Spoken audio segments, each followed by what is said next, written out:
Hey there, podcast listeners. A little something different today. Back when I interviewed David Emmerichs at the Steadicam Operators Association class, I don't know, probably about 6 months ago or so now, at the end of it, realizing that Chris Haarhoff was in the audience, I asked him to come up and ask the two of them to have a little bit of a discussion on the history of the Pro, which was sort of a huge leap forward in the world of Steadicam and Steadicam-like devices. What follows is that discussion, and it's really kind of eye-opening and a little bit of the history of how the noble instrument, as we all used to call it, progressed to be something even better than we ever could have thought it was. So without further ado, here it goes. Just a little bit of business before we start. There may be a curse word here or there in this episode, so please listen responsibly. As always, our website, theop.io, is up and chock full of tips, tricks, and gooey operator goodness. Make sure to check out the breakdown, where the best operators in the biz explain shots they have done, the musings, where we discuss everything from quick tips to larger concepts of storytelling, the answers, the images, and so much more. I may or I may not take a break or two during this episode, but I promise that none of them will be longer than 22 seconds. Finally, if you are enjoying the podcast, please follow us, write a review, share us with your parents, and talk us up around the water cooler with your friends. So grab a beverage, sit back, and enjoy the op. Thanks for listening. Lock it up, nice and quiet, and let's roll. Rolling. Victor 30 Echo, take 2. Hey, Mark. Hey, Mark. And camera set. And action. So, sitting with me right now, I have no idea where this is going to go, and I don't really care because it's my podcast, are David Emmerichs and Chris Haarhoff, who are two people who factor very, very heavily into the progression of Steadicam. Would that be fair to say? So we picked up in the middle somewhere, and then, Yeah. I don't know. You want to tell these kids where you guys fall in? You want to set the table for where we were when you guys came up with something that was a game changer, I think, for all of us? I've been talking a lot. You go ahead. Oh, boy. The Pro, Yeah. I guess. But it didn't just all happen at once. No. Yeah. And lucky Dave and I were living together Yeah. in Beechwood Canyon. Yeah. The Steadicam halfway house. Yeah. And then What, we had people came and went? Oh, we had Andrew Rollins was there. Colin Anderson was there. there was always somebody. Andrew Shuttleworth was there at some point. Yeah. Basically, it was like just the Steadicam stopover. Yeah. Yeah. People that needed stuff. But by the way, to set the table a little bit, Cinema Products, Garrett went to Cinema Products. They made the Steadicam 35 35 they called it. The first one was the first one was 35, 35 right? or something And then like the that. Model 1, And then the they made the Model Model 1, and then they made Model 2, and like everybody would just take them. You'd buy this Steadicam, and then you'd take a hacksaw and cut it to pieces and make it what you wanted it to be. But it was never what you wanted it to be. And it never worked when you got to the job. And it never worked when you got to the we job. all had And- huge tool chests and had to solder, and you'd be Yes. sitting in your hotel room the night before trying to make the thing work, Yep. make the monitor come on. And you guys probably remember very well, there were two switches, and you turned the first one on, which did nothing but heat the tube up, and then you kind of lean back and turn the second one on. And that's actually a key right there, what he said, keep Yeah. the tube up. Yeah. It was a vacuum tube. It was a in the vacuum thing. tube, yes. And if you didn't take it out before you shipped a thing, it probably was broken when you got to the other side. Which I found out the hard way because I went to Atlanta to do a music video, and I got there and it was broken, and I did the music video, transmitting on channel 27 with that stupid little transmitter that we had that only went to one, and to a wood grain television that a kid was running next to me with. Of course, it was a music video, so it was just like keep him in the frame. But anyway, and these guys basically said there's got to be a better way to do this, and started making some drawings. And what'd you do? My understanding is what you touched on earlier. George Paddock showed up at that workshop in, I think, 1991, Yeah, I maybe. can almost see that. Yeah, and It he'd was taken like black yeah, with like- red outline. Or and something. he'd taken a Model 1, Yeah. which had the monitor built into the base. Yeah. And he sawed it apart and made the monitor a separate piece. And George's particular skill, the reason it was really good that he was the one who ended up doing all this, he was in the Navy as a radar technician on submarines. Oh, I didn't know working with high voltage monitors. Wait, George is like 9 feet tall. How was Yeah, he on exactly. He was supposed to be a Navy SEAL. That explains he's Yeah. not really good in the head. You know? So yeah, wow. 6'4" or 5" or whatever it is, then they put him on a submarine. many knocks. Yeah. But I remember he walked in with this thing, and all of you guys were like, and Yeah. we were like, I don't understand what's going on. We didn't know anything. And But was George said, revolutionary. "This is ridiculous. I can make a self-contained high-voltage monitor." And we said, no, can't. And And in fact, everybody Cinema had Products told said us you that, couldn't. remember we had these big sort of like metal covers. The cables. Yeah, The cables that went on the outside, that would right? swing around like You get caught on stuff and whatever. I mean, yeah. you know, to paint the picture of what that was like then, that the Model 3 was the thing. But also Panavision had a lightweight camera that had 24 volts. So needed 24 volts. Mm-hmm. So you were carrying a little Panasonic little rectifier. Yeah. So you had to have that on the back of the rig. That you could cook eggs on when it was going. And also you had like a little video camera. So we'd hack a video. Oh, those 8mm Yeah, recorders. those little guys. And we just made it, and that sat behind the battery. Yep, to record the And shot. Yeah. The problem was that any kind of, and it depended on the camera, the image would now be completely shit. Yeah. Completely. You couldn't see anything. Electrical grounding issues. Grounding and And even when you saw it, it was literally like 3 inches by Yeah, for those who haven't 2 seen one, inches we're or talking something. about like a 3-inch, Like a credit card. black and green Yeah. screen, Yeah. and The one- with a flickering image from a video it's tap. horrible. Yeah. My Model 2 had a picture that was I'm not exaggerating. Once you put it in anamorphic, It was it'd be like that big. slightly was- smaller than a credit card. you basically. almost Yeah. lost Yeah. where the actual picture was. Yeah, And, I don't know how yeah. anybody saw anything, but whatever.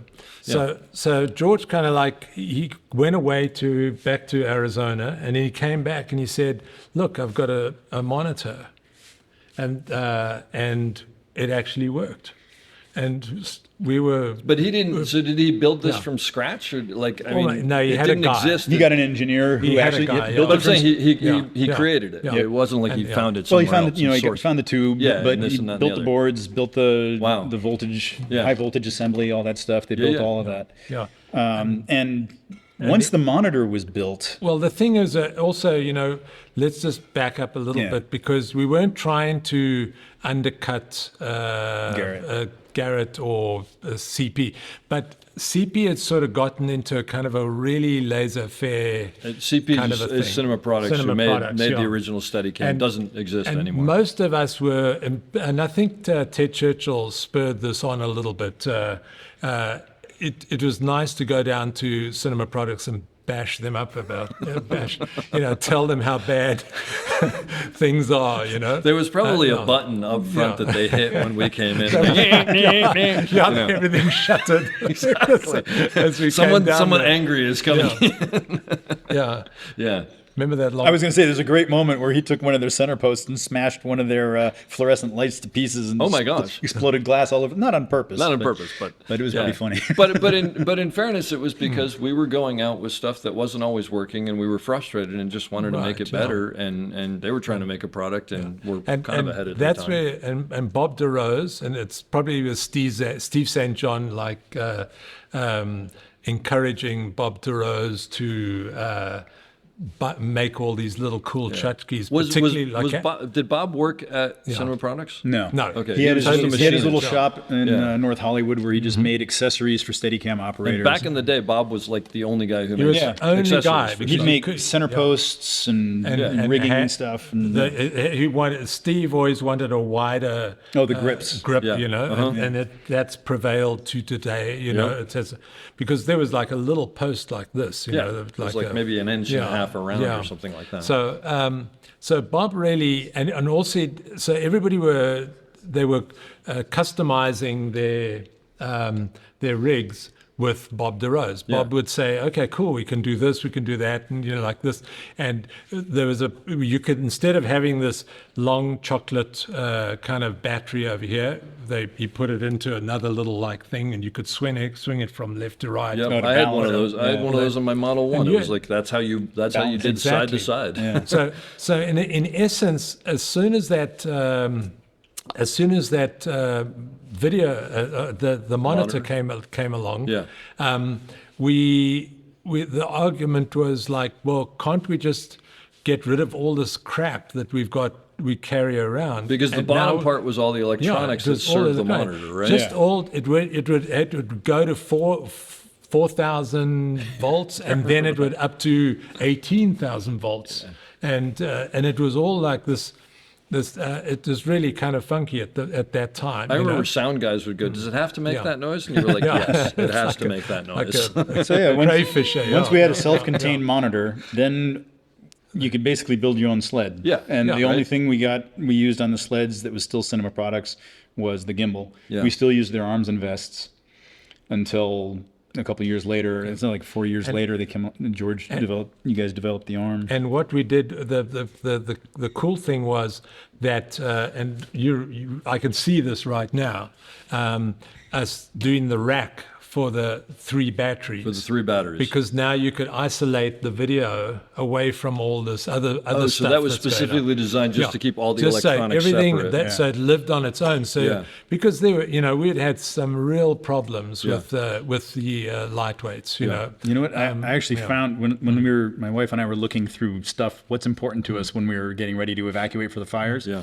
I found a sketchbook and it's got the original drawings that I did for the first Pro monitor. No way. Yeah, it You was gotta- just slightly you gotta different. Send me a copy of I those will. I'll things. send That's you great. a scan of that. That's fantastic. And we actually, the first one that was built to that drawing, and it had, I don't know if you remember the Pro monitor, it had 2 rows of switches on the bottom. Yep. The first one I drew had 1 row of switches on the top and 1 row of switches on the bottom. Yeah. And the first one was built that way. Oh, Mark wow. O'Kane took that out and tested it. Okay. And he said, you know what, we should put that row of switches that's on the top, put it on the bottom, because I want to be able to see right over the top of the monitor to the ground for marks and things like that. I don't want okay. anything up there blocking my So view. it made it close, the monitor closer to the top of Yeah, the. and so there were just lots of little details that got changed here and That's there. really cool. Yeah, and but we did things with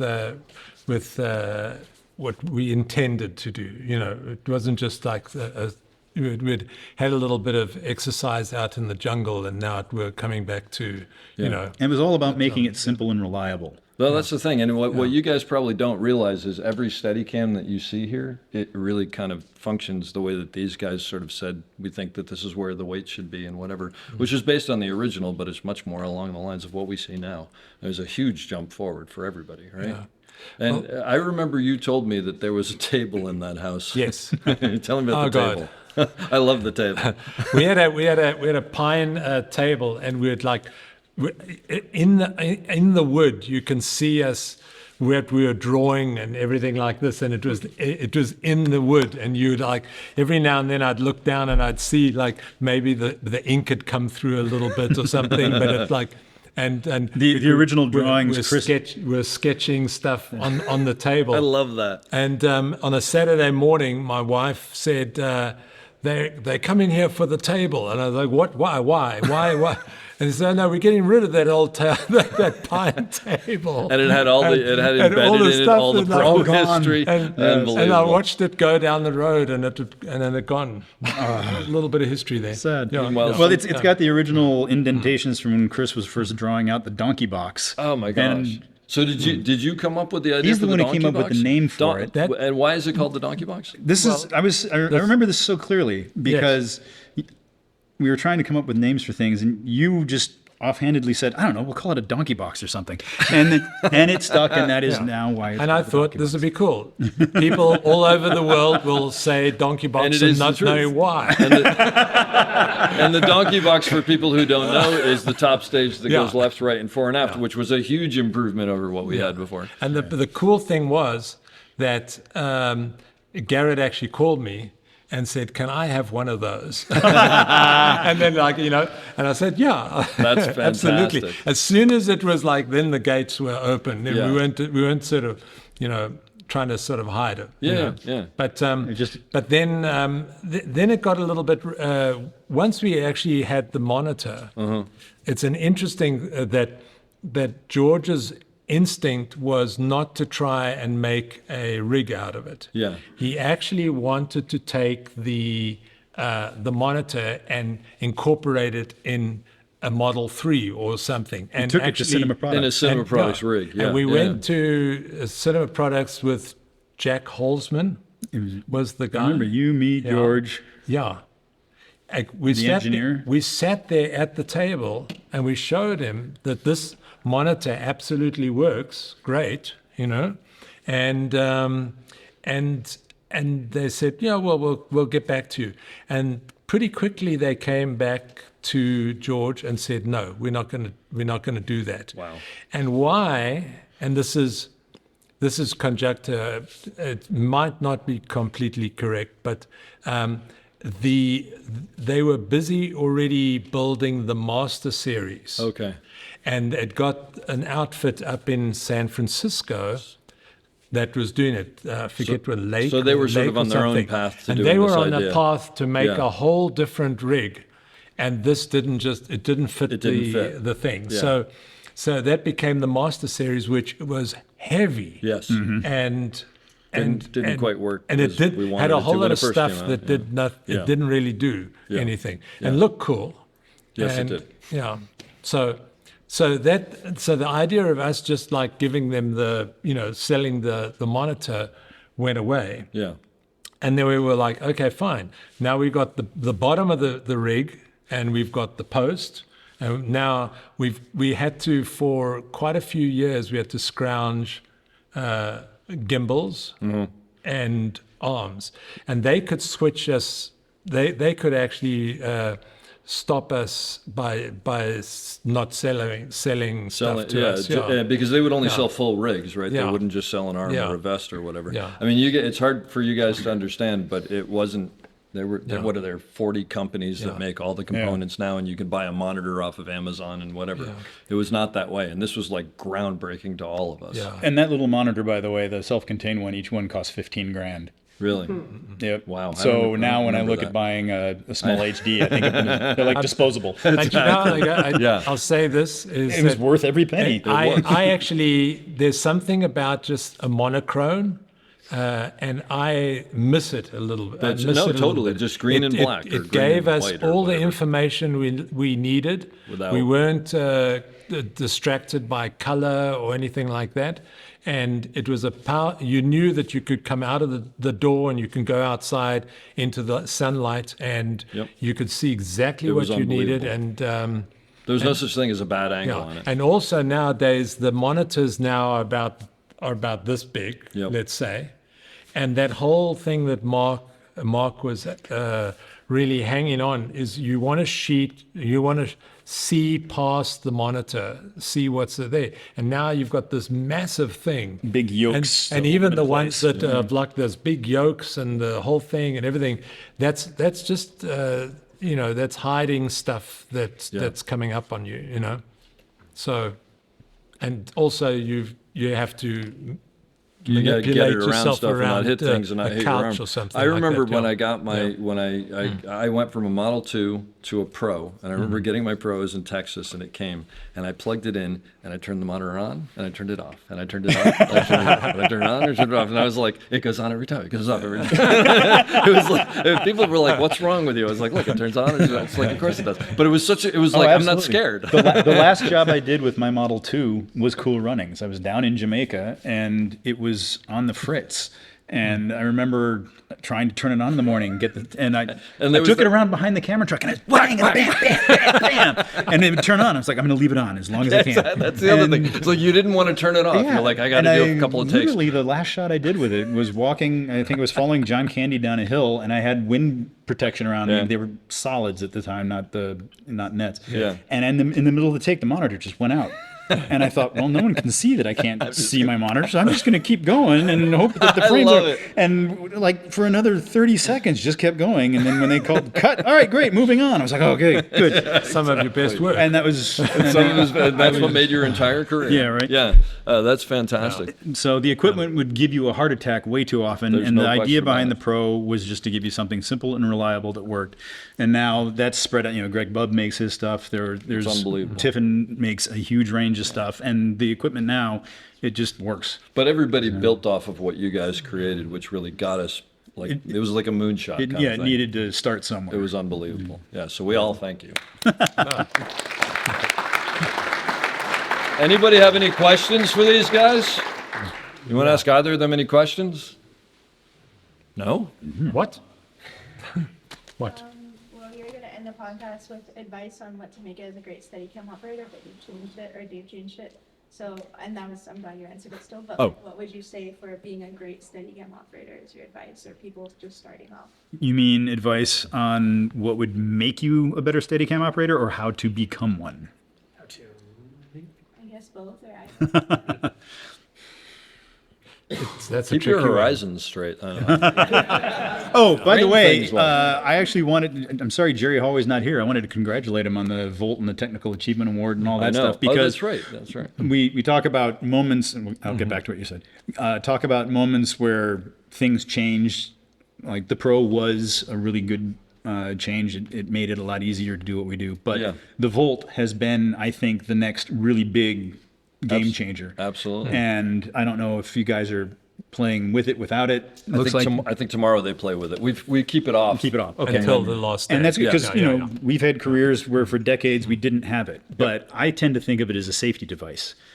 When I've got it on, all the brain power I was using to keep the Steadicam level is now available for something else. Some of it is spatial awareness, being able to tell what's happening with cues and people moving around me, paying attention to marks, paying more attention to composition. And I actually think it's fantastic. Yeah, So absolutely. please tell Jerry I will congratulations tell on him. my You behalf. will. You should call him and tell him yourself. We do have moments where we go, I'm looking at a movie and I go, look, I can't improve on that, Yeah. it's all level. That's what we're looking right down the road, and everything's the vanishing point is all there and everything like that. And you go, do I really need this thing?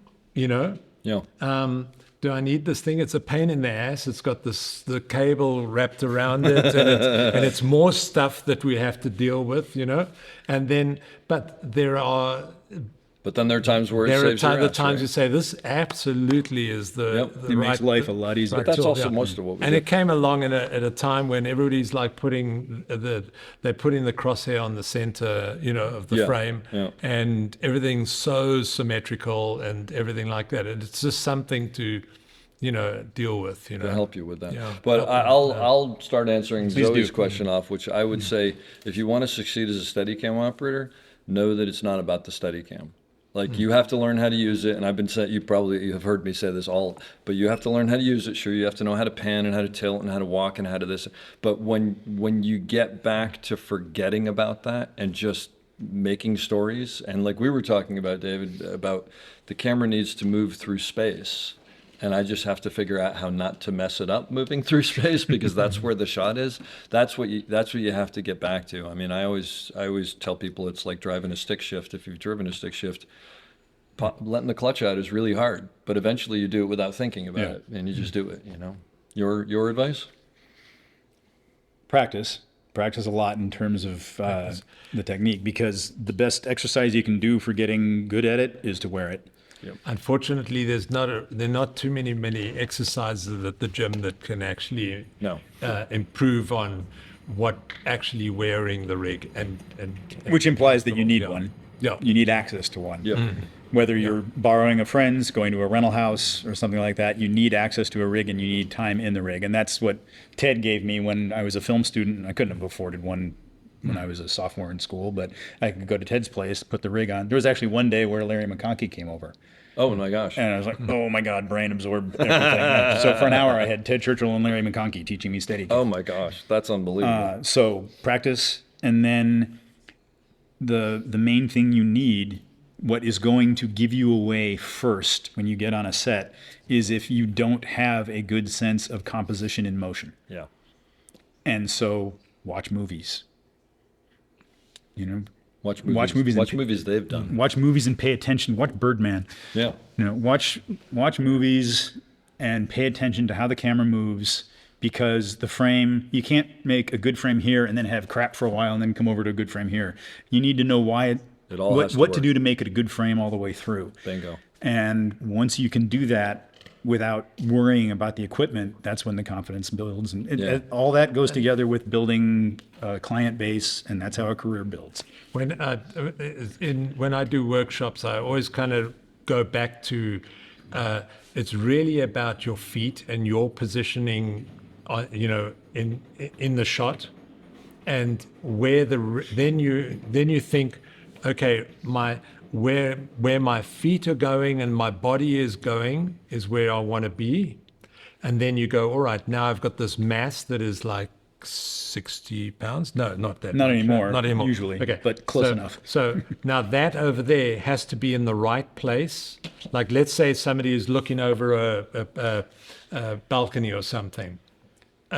If the foot is in the right place and you land it, and the sled is in the right place, there's not a lot to do, But if you're trying to fix up your feet and your positioning and everything like that, then you have a lot of work to do with your hands, So it's kind of you sort of build it that way. Yeah, one of the things that I started teaching them early on, which I tell people, is everything you put into it, you got to operate back out of it. So the less you're putting into it, steps, et cetera, less you have to take out of it, because the gear works. Yeah, right? even with this spring arm that does amazing things, you still walk like Groucho Marx. You try to make it move as little as possible. Yep, it's exactly right.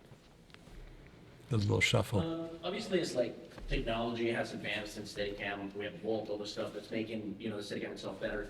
Other aspects of technology have advanced as well, right? Cameras are getting lighter, things are changing, and technology is just making things better. How does that affect the future of Steadicam? Where is the future of Steadicam? You guys have seen it from the inception. Where do you see it in 10 years? It's actually still going to be around, and it's been hanging on better than I even thought it would. Because how many times have we heard it's over? Yeah, exactly. Right. Gimbals came out, and they have their uses. They're still not as good for just doing a walk and talk. They've got that horizontal shift that drives me nuts. On what? On those handheld gimbals, things like a Ronin or stuff like that. Yeah.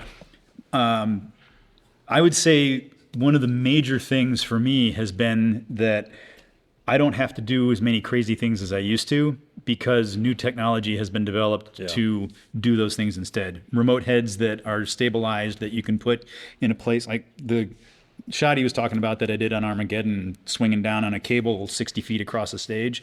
You'd never do that today. You'd do it with a remote head. Yep. I was actually riding that thing.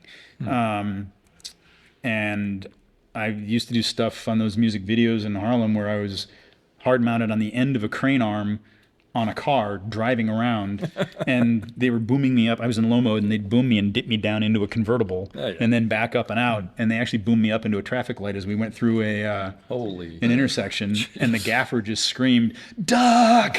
And I ducked, and the traffic light went right over the top of my head and just clipped my head at 30 miles an hour. Just so, because you don't know, the Armageddon story is that at the last moment, someone said, "Lift your feet up," and your feet hit Bruce Willis's head. They lost control of the rig, and I would have taken Bruce Willis's head off. There seems to be a through story with Duck going on. The job can be insane. I mean, they're like, if I count the number of times, than it was. Yeah, exactly. If I count the number, I've burned up my 9 lives. I've been on fire 4 times. I've been in car crashes. I've been dropped and rolled and flipped and kicked, and it's crazy. It's nuts. So it's a lot. And that's just back at home.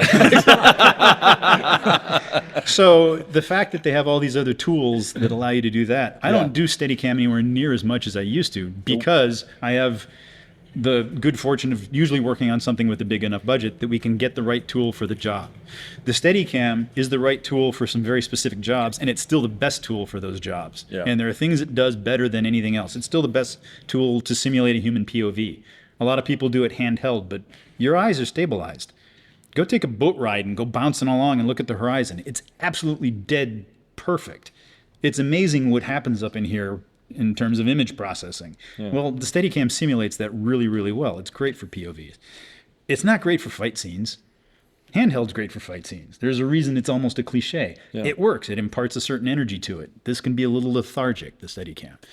So there's things it's great at, there's things it's not great at. I'm an advocate of using the right tool for the job. I don't want to stand there wearing it all day doing dolly or tripod impersonations. Garrett Brown's listening to this right now. Not great for fight scenes. What are you talking about? You know what? I've made a lot of money out of that. Exactly. No, I've done. I know. We've all done lots of fight scenes, but every time I look at a fight scene that's shot with Steadicam, I kind of feel like some of the energy's been pulled out of it. Because it takes some of it out of it. Yeah. There's no question about it. Yeah.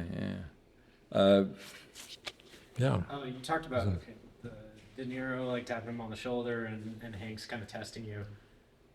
What point in your career did you get to where you felt like you could be tested and not like, oh, I'm going to get fired, I'm going to be washed out of the industry, or is that? It took a while, but it does eventually happen. I don't think I could pinpoint a specific I think it happens moment. slowly. Yeah, exactly. But right now, I feel like, I might screw something up, and if someone's really unhappy with me and wants to fire me, it's like, well, I did the best I could, so maybe you can find someone else who can do better than I.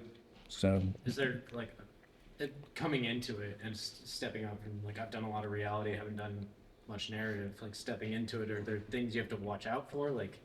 Oh, always. You really need to pay attention to the politics on set. Like I said early on, that's one of the things Ted taught me, and it was paying attention to people, the communication aspect. Read the room. Yeah, exactly. And there are times when you've absolutely got to keep your mouth shut, and there are times when you need to say something. And one of the mistakes I made, I almost got myself fired off the Green Mile by not speaking up. You can try to cover for someone else too much. That whole thing about, it was actually when I was listening to John Lindley on your podcast talking about, we need another take. I do that if the dolly grip has screwed up the boom and we landed rough. I'm not going to admonish the guy or anything. We all make mistakes. You just say, okay, we need another one. And if the director says why, so we can do better. I'm not going to turn and say, because the dolly grip screwed up. You're a team. You can take that too far. If you're trying to cover for someone who doesn't actually have the skill to do the job at the level you need, at a certain point, you got to cut bait and run, because you can get taken down with them. Absolutely. And that almost happened too. Yeah. And at that point, by the way, you have to turn to him and go, look, I can't cover you for you anymore. Like, you got to step up, because we're both going to leave. Yeah. Yeah. It's a tough one, especially when you're younger. So, Nikolai? I think Dave's talked about this in the past, but how do you decipher when like a DP comes to you with like a complicated Steadicam shot, but personally you're like, I think this would work better as multiple static shots instead of one big thing? That's director land. Yeah, I mean, that's what I was talking to him about is sometimes you'll do those shots where they're going to cut in the middle. Right. And you're like, if we can break this up, we can do the first part better and the second part better, and we're sort of doing both half-assed because of it. So I would suggest it, and then if they shoot it down, suggest it to who? I would talk to DP first before the director. Yeah. About it, and then if they say, "Oh yeah, sure," bring it up with the director. Approach the director, and if they don't want to do it, do what they said, and you just have to deal with it. Yeah. And I mean, personally, I would say, and I do this a lot. I don't know if you guys do this. Instead of going up and going, hey, if we do this as two halves, it's going to be better, because you're basically telling them they're wrong.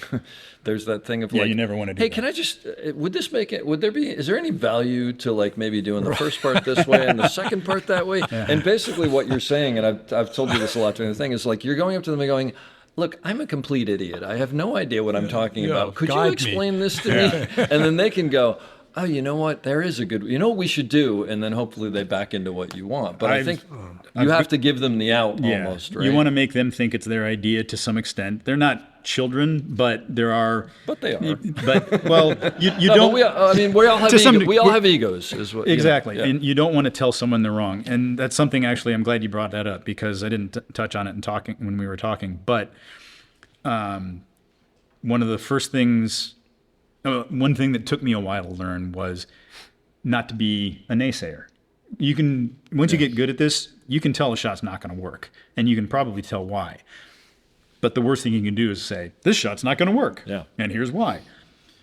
Sometimes you need to show it to them, demonstrate that it's not going to work, or more importantly, what you need to do is have a plan for fixing it.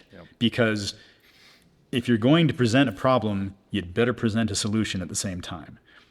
Telling people that doesn't work or this is a bad idea doesn't go very well at all. It doesn't go well. Jeff Haley on the podcast, you should listen to it. He has this great thing. He goes, oh, I have a perfect way. It works every time. And I go, what? And he goes, what you do is you go, I love the fact that we're starting high and we're coming down. I love this shot. It's so great how it's booming down, because when we start down low and we come up, it's going to be fantastic. And he goes, they're so overwhelmed with how happy you are that they don't realize that You just reversed the shot. and they go, really? And you're like, yeah, because we could start really here and it'd be great. I mean, I love starting up high, but if we start down low, there's something. And by then they're like, yeah, that sounds really good. I mean, and he does it so convincingly. And it was amazing because I was sitting there and I was like, now I understand why you're on the podcast. I never wanted you on the podcast.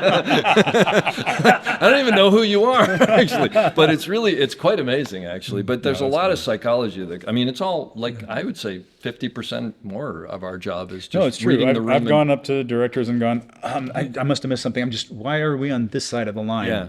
Instead of saying, we're supposed to be on that side. Yeah. John wants to ask. Say, maybe that's the dilemma of feature and TV. Because I think in a feature film, you can make the decision about that one shot with a director, and it's just between you and the DP. Yeah.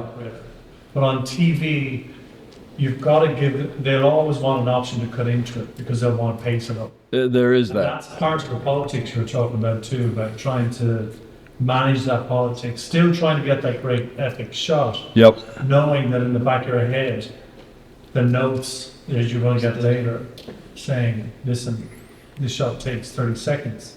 It can only last 20. We need to cut into it. Well, I think you're right about that's the difference of politics between a feature film set and a TV. Yeah, and a lot of that is like you said, like knowing your medium, knowing what knowing what you're supposed to deliver at the end of the day. And you know, there are directors who'll be like, let's get that shot, but I have to give them this and this because I want to get. You can really enjoy it. Absolutely. Yeah. No, that's a great point. Other questions? When does your back stop hurting? When does your back stop hurting? When they bury you. Yeah. It's 4 beers, 5 beers. There's one bit of advice. I asked Steve St. John, what can give me an idea of what's a good tip, you know? He says, okay. Just make sure that you bend your legs when you're putting your cases in the car in the morning. That's a very smart idea. That's exactly right. That's the way you're going to really hurt yourself. Yeah. You know?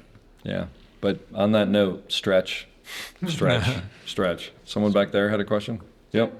My question is about prepping big oneers with lots of background. Yeah. We're talking to DP and the director. They give you the directives, cameras start at ABC and DOG, and then they walk away to like do whatever, and we're left with for CD in a second. What's that process for you? Like how much you're working with background, kind of how are you? I find that usually the ADs are very anxious to get background worked into it as quickly as possible because they want to see it as many times as possible because it is a process to try to make it look natural. It tends to look pretty clunky the first time through if you've got a bunch of people crossing and doing stuff. They're always trying to get a cross right in front of the lens, key points and things. So I usually find that ADs are pretty on top. Like I'm ready to do a walkthrough myself, and they're already asking me, "Can we get background in on this?" Exactly. And sometimes they'll say, "Let me just do one for myself, Yep. and then we'll get background in. I just need to work out a couple points and see if I need to move some furniture or we need to open up a wall or something like that. Then on the next one, let's go ahead and start working in the background." But they're usually pushing to get it done pretty quickly. So you'll do it with the rig on? Yep. Yeah. As many times as they need to. And also, if you see a problem with one particular guy he's just, you know that he's going to like screw you, just go over to him and just say, look, I just really need you to be a little bit further left over here or the right, like this. So you've got to be part of it, you know. I went stiff-armed to poor extra because I'd told her several times not to be at a certain point. And she kept being there just over and over, and it kept screwing up the shot. And I saw her in my peripheral vision, and I just went, bam, and kept going. I actually knocked her right over out of the way. And it was a shot with John Lindley. And I went over to the monitors, and he says, "Dave, at this point right here, you had a little bit of a bobble." And I went over and I apologized to her. I said, "Look, 4 takes in a row, I told you not to be there. Yeah. She wasn't there the next time. There you go. That's exactly right. I would say, like, for me, it's the ADs they already have a plan usually, and they're throwing them in. And I'll usually do a finger rehearsal or something like that, and I'll just let them do their thing. But the big thing that I do is if they come up and say, hey, when you went through the doorway, did that cross work? If I can't remember the cross, it worked. If I remember the cross, then it's detracting somehow, and I go send it later or send it earlier. And then the other thing is, you have to make sure that the people who are a little too excited aren't too excited, and go, look, you can't come out then because I'm not past the doorway or whatever. So you got to just have your spatial relations, and usually the second AD, they're on top of it with you. Hopefully, there's another. I'll just get a little story quickly. I was in Las Vegas. And there was a beautiful girl, and we were like kind of pushing through a door, and there was a whole thing and like this. And I said, look, this is a great way to like start the scene, like because this, and every time she wasn't there. Mm. And I like pushed through, and they're like, now I'm pushing onto nothing, so nothing's happening. And I said, so, really, you need to be here. This is really the cool place. And, so we do another take, and she's gone. And I'm like, I'm trying to give you a close-up. My whole thing, my whole plan is going to shit over here. And somebody says, the reason why, if she is established here, she doesn't get 3 weeks of work as a background. So if you look at you'll see some of the guys, the real pros, the smart ones. Yeah. They're going to be the ones working, and they're going to be turning and they're all turning away from camera, and they're all doing stuff like that. So because they could be in more scenes, basically. You had this on the first move, it was great, and like everybody's like gone. Yeah. So, yeah. So you have to be aware of that stuff. That's true. That's a very good point.